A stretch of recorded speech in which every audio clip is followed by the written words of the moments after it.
Então, nós somos o Jornal Quincas Borba, uma rede de jornal escolar, de escolas públicas, nós somos integrantes da Rede Camões, e hoje estamos aqui com Patrícia Lopes Calvo, empreendedora global, brasileira, moradora da Espanha, e ativista em prol dos animais. Bom, eu já vou fazer a primeira pergunta para você, Patrícia. Qual foi o principal motivo que te levou à decisão de se mudar para a Espanha no ano de 2018? Teve vários fatores, né? Para começar, eu sempre me senti atraída em sair do Brasil, sempre soube que o Brasil não era o meu lugar, mas uma das coisas que foi decisiva foi ver que o futuro que eu queria para mim seria muito difícil alcançar no Brasil. Então, eu sempre sonhei muito grande, eu sempre sonhei em conquistar objetivos muito grandes, e no Brasil é muito mais difícil conquistar, né, as coisas.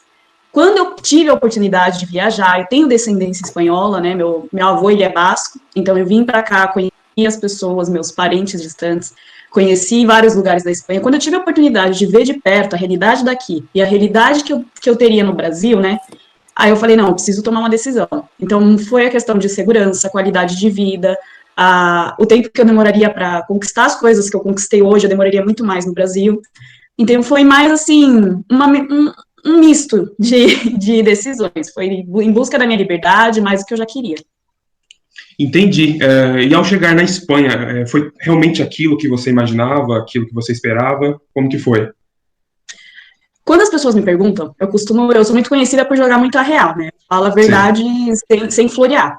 Então, quando as pessoas me perguntam, eu falo, gente, uma coisa é você vir viajar, conhecer, fazer turismo, e outra coisa é você se mudar pra cá. Quando você vem para viajar, você tem uma visão assim, como se fosse um mar de flores. E quando você se muda, a realidade é outra.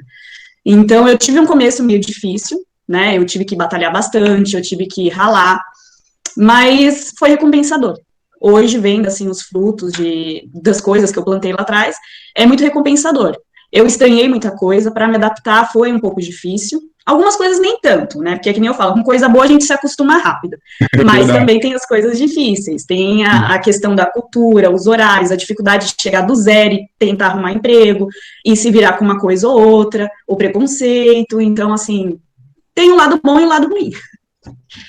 E uma curiosidade particular minha, essa questão da língua, você já falava, já conseguia se comunicar bem? Eu não falava nada em espanhol. Nada? Eu sempre tive um inglês muito fluente, eu saí do Brasil com meu inglês, assim, perfeito, igual o meu português. Para me comunicar com os meus parentes distantes, eu falava o portunhol, né, que é uma palavra em português, outra em espanhol e vai enrolando. Então, quando eu cheguei aqui, como eu ainda não tinha muito contato, eu vim para cá, mas eu não fiquei diretamente na cidade dos meus parentes. Meus parentes, eles moram no norte e eu fui para o sul da Espanha, para tentar, porque eu sabia que no sul da Espanha as pessoas são mais abertas, eu falei, vai aqui, né, é mais fácil. Então, para eu aprender a língua, eu aprendi falando. Eu aprendi falando besteira e falando errado, e aí foi. E hoje o meu espanhol, ele é tão bom quanto o meu português. Que legal, bacana. Agora a minha pergunta, o que você diria sobre viver na Espanha para um brasileiro? Depende. Tem várias questões, né? Quando a pessoa me pergunta assim, questão a culinária, a cultura, trabalho, então precisaria saber assim, o que a pessoa busca. Para mim é muito recompensador, eu adoro viver aqui, apesar de ter muitas saudades do Brasil, né, eu amo o Brasil, acho que hoje eu amo o Brasil muito mais do que quando eu saí, mas eu amo morar aqui, eu amo o respeito que tem aqui, eu amo a segurança que tem aqui, eu amo a qualidade de vida que a gente tem aqui. Então, assim, aqui, por exemplo, eu com 27 anos, eu pude realizar o meu sonho de empreender, que no Brasil eu demoraria no mínimo mais uns 5 anos. Mínimo. Então, assim, eu tenho uma liberdade muito grande, eu falo que até outro dia eu comentei isso, que uma pessoa me perguntou, você acha que morar na Espanha é para qualquer um? Eu falei, não, nem na Espanha, nem em nenhum outro lugar do mundo. Para a pessoa sair do Brasil, ela tem que estar muito decidida. Tem muitas pessoas que têm um sonho de sair do Brasil, mas é o que eu falei, a pessoa tem aquela visão de viagem, o glamour, toda aquela visão fofinha de sair. E sair do Brasil, morar fora, não é para qualquer um. Então, para a pessoa vir, ela tem que estar muito decidida, ela tem que ter consciência que para cada decisão dela, ela vai ter que abrir mão de outra coisa. Então, eu amo morar aqui, é muito recompensador, mas é o que eu falo, para cada foto que eu tiro num cartão postal, é uma foto de família que eu deixo de sair. Para cada restaurante que eu vou, muito chique, muito, né, é um almoço em família que eu deixo de estar. Então, tem que colocar na balança. Tem gente que mesmo assim gosta, e tem gente que não conseguiria viver sem essa parte que eles teriam que abrir mão. ou seja, ao mesmo tempo que você perde, você ganha, né? E tem esse contratempo. E como que está essa questão da pandemia e essa coisa do Covid-19? Já está tudo liberado ou ainda está mais fechado? Como que está funcionando? Desde o começo, né, a Espanha ela sempre foi muito radical, digamos, nas medidas, né, preventivas. Então, desde o começo, quando começou a chegar aí no Brasil os vídeos de tanque, de exército na rua, essas coisas, eu vi isso muito de perto. Eu estava na minha janela e eu até mandava foto para a família aí, como pode falar. Eu estava na janela e tinha 3, 4 tanques de rua, assim, na frente do meu prédio. Tinha exército. Então, assim, eles são muito rigorosos, só que, claro, como em qualquer lugar do mundo, tem gente que respeita e tem gente que não respeita.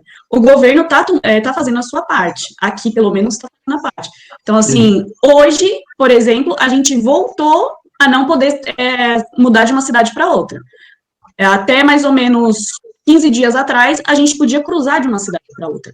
Mas de antes do Natal, a gente está com uma restrição que não pode ir de uma cidade para outra, não pode abrir restaurantes. Então, assim, está ainda uma medida muito forte. Eles estão tomando muitos cuidados. A vacinação está muito lenta, porque aqui na Europa a faixa etária de idosos é muito maior do que no Brasil. No Brasil tem muito mais gente, só que aqui está demorando mais, porque tem muito mais gente idosa para vacinar. Então, assim, a vacinação está lenta, mas os cuidados estão sendo muito bem respeitados, salvo algumas exceções. Sim, bacana. O Cauã Sabino, ele tá sem microfone, não tá pegando. Então, vou fazer a pergunta dele. Como é o serviço de saúde para deter a pandemia aí? Aqui a saúde é uma das coisas que a gente tem de melhor aqui, né, na Espanha. Então, assim, o que eu falo para as pessoas terem noção, aqui um hospital público, ele tem um nível de um hospital particular aí no Brasil, assim, nível top. Então, um hospital público aqui, ele está tomando todas as medidas, né, os hospitais, porque aqui como que funciona o sistema de saúde, para vocês entenderem? Tem os hospitais e tem o que eles chamam de ambulatórios. Os hospitais é para quem vai ficar internado, para quem tem um problema grave, para quem vai nascer um bebê, enfim, coisas assim grandes. E os ambulatórios servem tipo para o pronto-socorro. Então, quem está tendo Covid não vai para ambulatório, que seria tipo emergência. Vai direto para um hospital e cada pessoa tem um hospital certo de acordo com a região que ela mora. Então, ela não pode ir para um hospital do outro lado da cidade.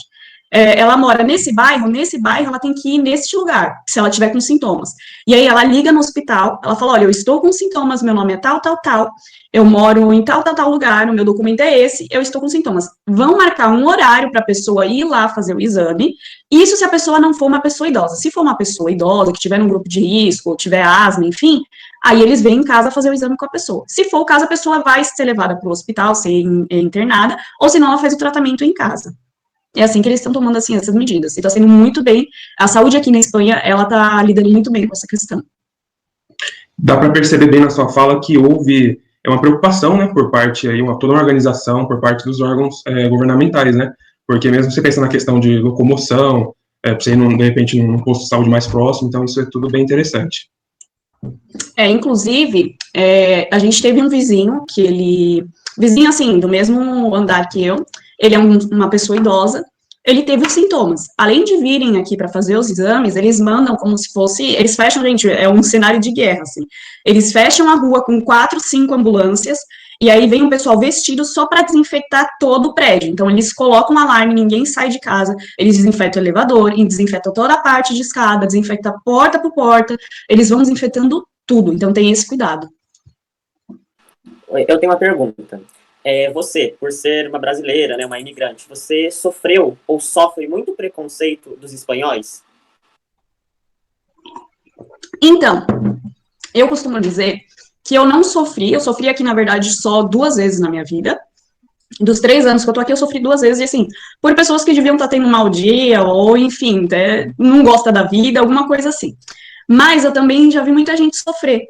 Por que eu acho que eu não sofri? Primeiro, porque eu não tenho cara de brasileira. Todo mundo, quando me vê, fala, nossa, você não tem cara de brasileira. Todo mundo fala que eu tenho, né, traços de europeia, que eu pareço uma pessoa daqui. Então, eu com a boca fechada, ninguém nota o meu sotaque. Então, eu passo como uma pessoa espanhola, como uma mulher espanhola comum. Mas, às vezes que eu sofri, assim, eu nem liguei muito, porque chamaram, assim, tipo, imigrante, né, e eu nem liguei. Mas não foi, assim, algo tão, assim, de, tipo, me prejudicar, nem nada. Eu sofri 2 vezes, mas eu nem liguei. Tem gente que sofre bastante, né? As pessoas, às vezes, nem percebem que eu sou brasileira, só sabem que eu sou estrangeira, mas eles não conseguem notar no meu sotaque, porque como eu aprendi com pessoas daqui, o meu sotaque, ele não é tão forte, assim. Então, eles não sabem, às vezes falam, nossa, você tem um sotaquezinho, de onde você é? Aí eles perguntam. Tem gente que nem pergunta, mas também acha que eu sou da Itália ou qualquer outro país europeu. O que mais vocês querem saber, gente? Aproveita. Qual é o recado que você poderia deixar aos alunos da escola pública nessa pandemia? El recado que puedo dar para vosotros es que os cuidáis mucho, que en esta pandemia hay que tener mucho cuidado, que no salís de casa, que cuidáis de vuestra familia, que ayudar a las personas mayores a hacer recados, a hacer cosas que necesiten y que mantenga la salud principalmente de las personas de vuestra familia. A ver, que no salgáis de casa para ir a encontrar con ningún amigo, por más que sea difícil, sé como es difícil y estar en casa todo el día, no tener contacto con nadie, pero es muy importante en este momento hacer todo lo posible, aún más en esta situación que está Brasil, que es muy preocupante, y veo en las noticias, entonces lo que podáis hacer de ayudar en casa, salir lo mínimo posible y mantener todo limpio, siempre utilizar la mascarilla, hidrogel y seguir todas las recomendaciones de la salud pública. Deu para entender o que eu falei? Alguém? Deu. Deu.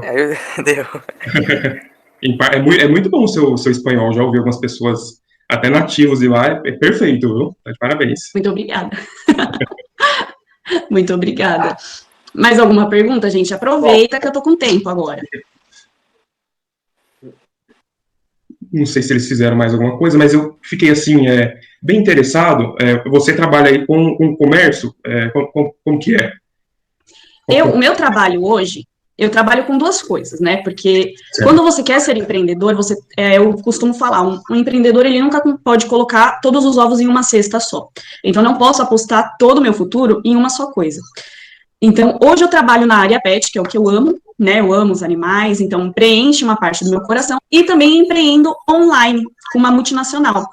Por isso que eu tenho essa liberdade de horário, tenho liberdade geográfica, trabalho pela internet, eu tenho pessoas que trabalham aqui comigo desde a Espanha, tenho gente que trabalha em Londres, tem gente que trabalha aí no Brasil comigo, Argentina. Então, eu tenho essa liberdade de poder manejar as duas coisas. Entendi. Inclusive... Então, Não, desculpa, pode falar. É bem extenso, né? A sua área é bem legal. Pode continuar. Não, eu ia falar que, inclusive, a área que eu trabalho está em crescimento agora por causa da pandemia, então foi uma das coisas que me favoreceu bastante, que é o marketing de relacionamento. Para quem não conhece, vocês devem conhecer aí, não sei se vocês conhecem, o Caio Carneiro. Alguém conhece, já ouviu falar do Caio Carneiro? Ele trabalha na mesma multinacional que eu empreendo. Leiam, é muito bom. Legal. Bacana. Mais alguma coisa? Só abrindo aspas aqui, eu tenho uma família que mora em Dublin, né? E eles praticamente também falam assim a mesma fala que você, nessa questão de Covid, da pandemia. Então, é bem interessante a gente, de repente, perceber o contraste com o que é considerada a situação em diferentes países do mundo, né? Então, aqui no Brasil, assistindo qualquer noticiário local ou jornal nacional, a gente consegue perceber a dificuldade que é o governo como um todo, a máquina pública, conseguir administrar essa questão de tomar vacina, segunda dose. Então, isso é tudo complicado, né? Eu acho que também o problema do Brasil é muito da impunidade, né? Porque aqui, sim, por exemplo, no começo, quando as pessoas eram pegas, e até hoje, quando tem festas clandestinas, quando as pessoas são pegas nessas festas clandestinas, ou de uma cidade para outra sem ter um justificante, elas são multadas e elas têm uma ficha, né, que é manchada. Então, assim, não é só o dono do estabelecimento que é multado. Todas aquelas pessoas, elas são fichadas como um delito, então elas têm ali uma ficha na delegacia com o nome delas, cometendo um crime contra a saúde pública. E aí, no Brasil, isso não acontece. É bem diferente. Aqui, então, a pessoa, além dela pagar uma multa que vai de 600 euros até 6 mil euros, né, ela também tem ali uma ficha, que ela cometeu um crime. Sim. E aqui, eu participei bastante do comércio, né, na pandemia. E aqui tinha uma época que se falava em multa nessa questão. Só que existia um acordo entre o comércio das regiões, falando da nossa aqui, né, em que eles, se abrisse um só, vinha a multa. A multa realmente era um preço absurdo. Agora, se vários abrissem no mesmo dia, eles conseguiam, em conjunto, recorrer. Então, acabava que, às vezes, tinha algum decreto e eles abriam mesmo assim. Mesmo a lotação de pessoas. Ou seja, eu não tinha medo nenhum, porque se numa rua você tinha 3, 4 comércios abertos, não tinha como multar nenhum, porque mesmo que multasse, eles tinham como recorrer em conjunto. Então, você percebe como houve aí uma estratégia, uma organização. A gente sabe que o comércio muito se preocupa com a questão de falência, mas o principal e importante aí é a questão da saúde nesse momento, né? Exatamente.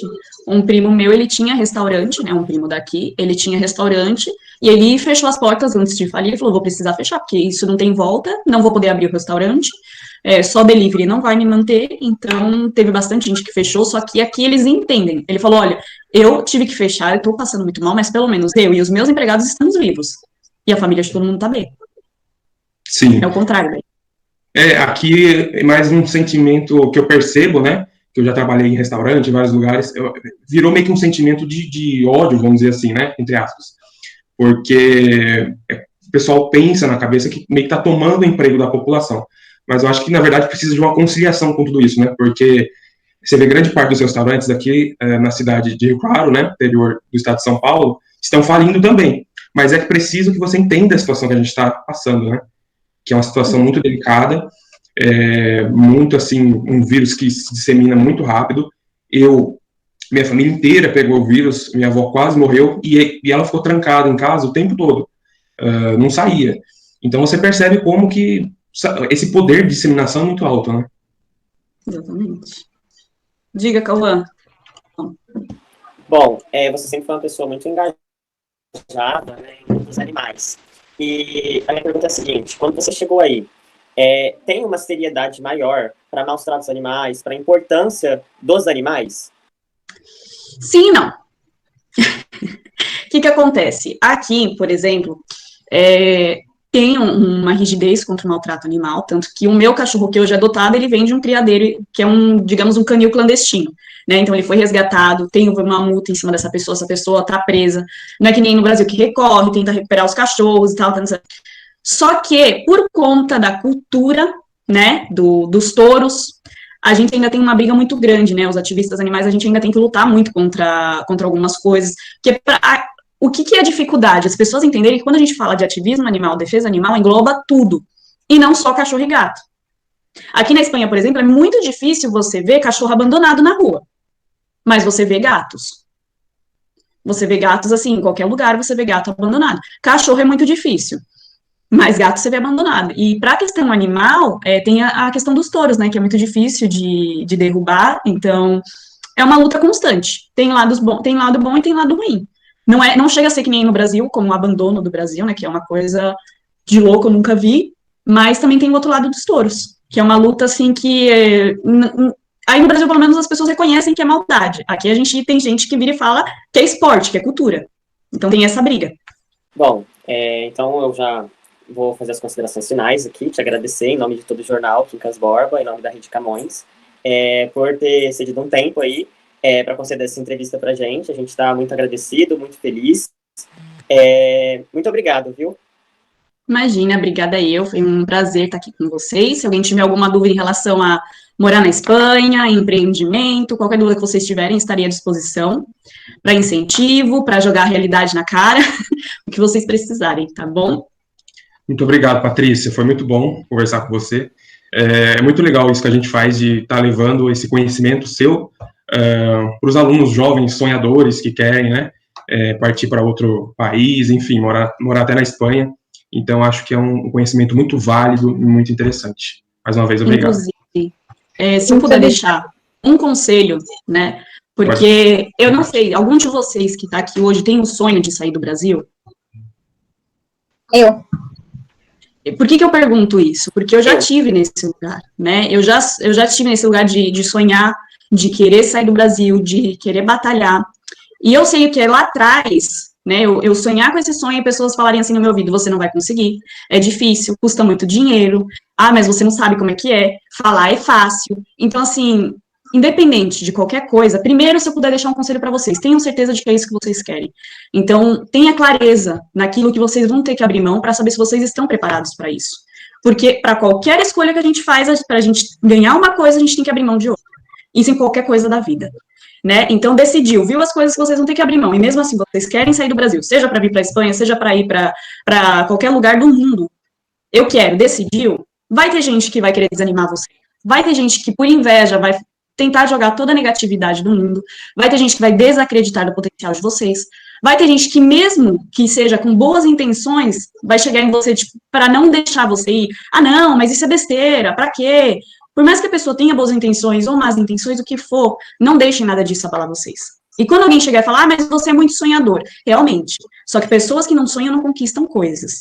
Teve uma frase que meu pai falou para mim antes de eu vir, que me marcou muito. Ele falou assim, filha, pessoas que querem resultados grandes não podem fazer apostas medíocres.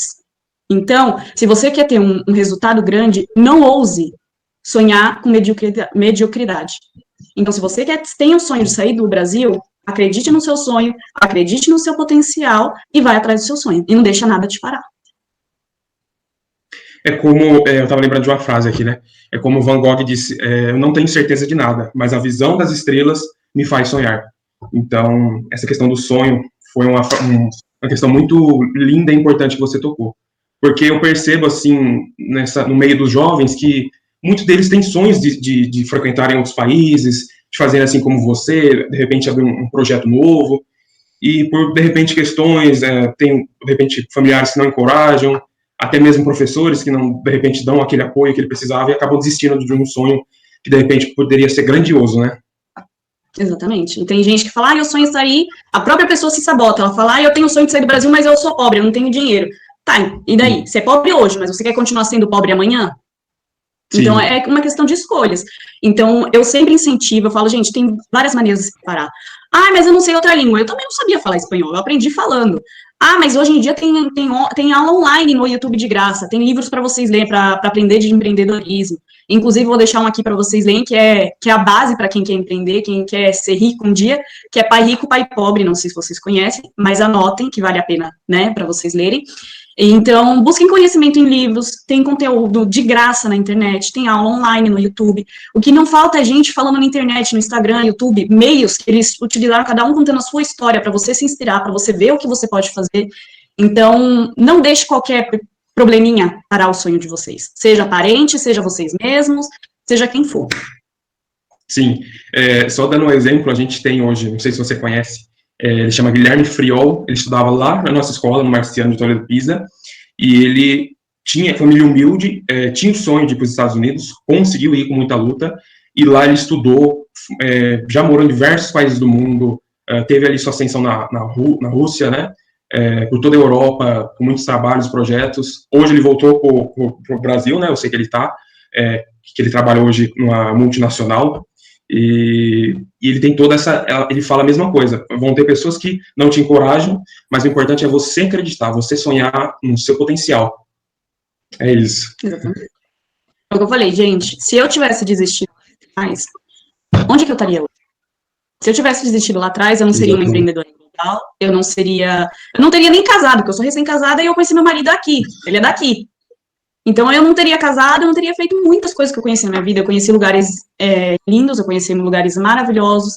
Eu tenho experiências hoje que, se eu tivesse deixado ou medo, ou as pessoas me parar lá atrás, eu não teria conquistado. Sim, verdade. Tá bom? Muito obrigada, gente. Foi um prazer estar aqui hoje com vocês. Qualquer dúvida que vocês tiverem, estou à disposição. O Cauã depois pode passar, inclusive, no Instagram, se alguém quiser tirar mais alguma dúvida, se quiser conhecer. Obrigado, viu? Bom, então, muito obrigado. Não, peraí que a Gabi acho que queria falar. Fala, Gabi. Eu queria te agradecer, falar muito obrigada. Eu amei essa entrevista. Muito super interessante. Imagina. Qualquer dúvida que tiver, pode me perguntar, viu, gente? Eu adoro. Acabei de seguir no Instagram. Ai, bacana. Se você quiser, inclusive, falar o arroba, que eu acho que depois eles vão divulgar o vídeo. Daí a galera já meu arroba é @patilopes_. Patilopes com 2 T's e Y, o Lopes certo. Com S, tem gente que coloca com Z, aí o Cauã colocou, só que o P é minúsculo, tá? Então, @patilopes_. Ok, obrigado, Patrícia, um beijão, até a próxima. Obrigada, sucesso para vocês.